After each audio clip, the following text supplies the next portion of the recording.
I'm sometimes told that my criticisms of Islam are from a literalist perspective, that my problem is not with Islam itself, but with the literalists and fundamentalists such as the Salafis. Many of my Muslim friends argue that the Quran is not meant to be read in a literal and simplistic way. They say that the passages about hell are metaphorical, or the verses about jihad are symbolic. Allah is using human language to convey a deeper spiritual meaning that cannot be conveyed in a simple way. I understand where these people are coming from, since I myself used to say similar things, but ultimately I found this argument had too many holes in it. For a start, most Muslims do take the Quran literally. So if God's aim is to convey this deeper metaphorical meaning, then he has quite clearly failed. In reply to this, I've been told, well, that's the failing of people, not God.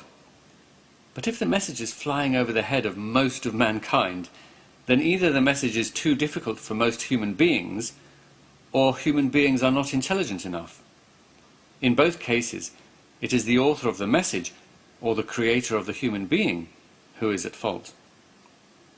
Then there are some who will use the elitist argument, that the deeper metaphorical meaning is only for those of higher understanding and knowledge, while the superficial and literal meaning is for the general, ignorant rabble.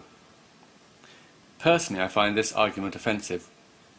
But perhaps the true message of the Quran really is only for those select few human beings with a higher or mystical understanding. I'm sure it makes those who hold such beliefs feel very superior to everyone. But that leaves an image of a God who doesn't really care about the vast majority of ordinary human beings.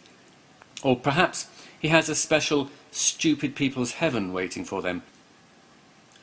Another problem with the metaphorical argument is that it is extremely difficult to read many of these violent and cruel passages in any other way other than at face value. What deeper meaning can one give to the graphic descriptions of torture in hell that does not involve unbearable suffering and pain for what appears to be simply believing the wrong thing? Or how can one give slaying idolaters a symbolic meaning that doesn't end up being contrived? One example I heard recently was that the word wife in verse 34 of Surah An-Nisa, where God gives permission for a husband to hit his rebellious wife, really doesn't mean one's literal wife, but actually means one's personal creativity.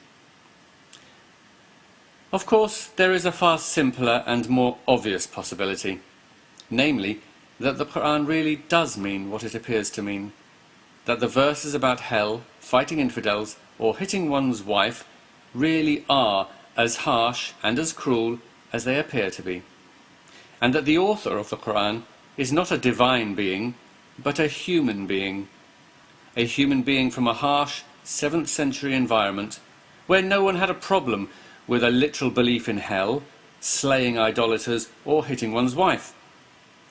If there is a God, and he is indeed just and merciful, then he certainly cannot blame anyone for arriving at that conclusion.